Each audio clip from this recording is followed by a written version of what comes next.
जय श्रीराम मंडळी, आज आलेलो आहोत आम्ही मयेकरवाडीमध्ये आई केळबाई हिचं दर्शन घेण्यासाठी। मंडळी, ह्या देवीची माहिती ना खूप इंटरेस्टिंग आहे, तर शेवटपर्यंत ब्लॉग नक्की बघा।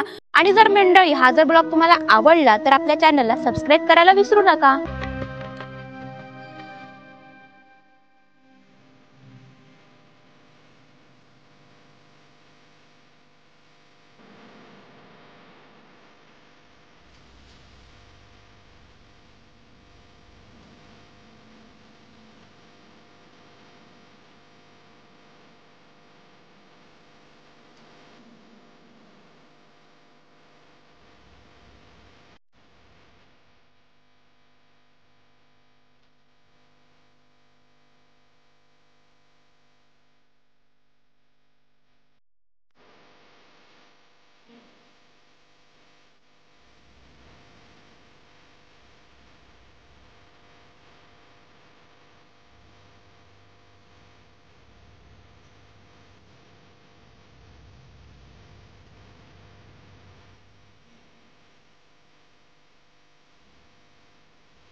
मी मयेकरांची कन्या श्री केळबाई देवीची तुम्हाला आख्याती सांगते।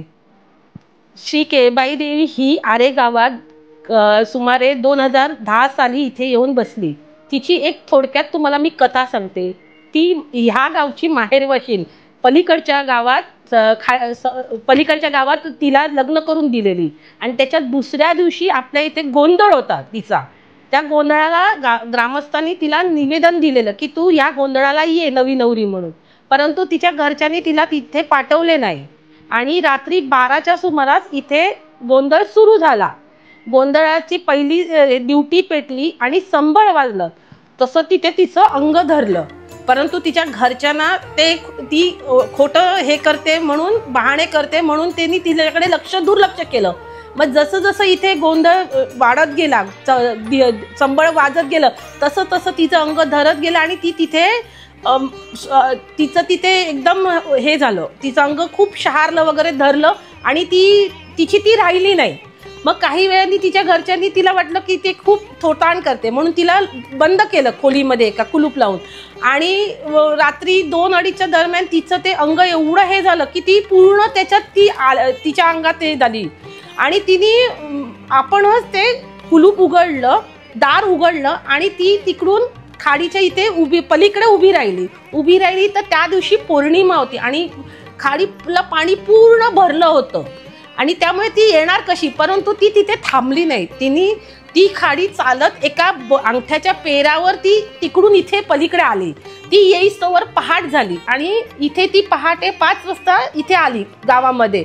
तेव्हा गोंधळ्यांनी तिला सांगितलं की आई, डब्यातलं तेल संपलं आहे, आता ड्युटी कशी पेटवायची। तिने सांगितलं विहिरीचं पाणी काढ आणि त्याच्यात ओत, आणि ते तसंच गोंधळ्यांनी केलं आणि खरोखर ड्युटी पेटली। आणि तिने तिथे एका पाषाणावर बसून थोडंसं हे केलं, ते आपलं उदो करून घेतला आणि त्या पाषाणावर तिने आपलं स्थान सोडून दिलं। तिथपासून ते पाषाण इथे आहे, आजही ते पाषाण आहे आणि त्या पाषाणाच्या इथेच आम्ही तिची मूर्तीची स्थापना केलेली आहे आणि ती खूप भाविक लांबून लांबून येतात, त्यांना ती इथे पावते नवसाला, त्यांच्या मनोकामना पूर्ण होतात। असं नाही की इथे माहेरवाशनीचा पण मान तेवढाच आहे आणि सासरवाशनीचा पण मान तेवढाच आहे त्यांना।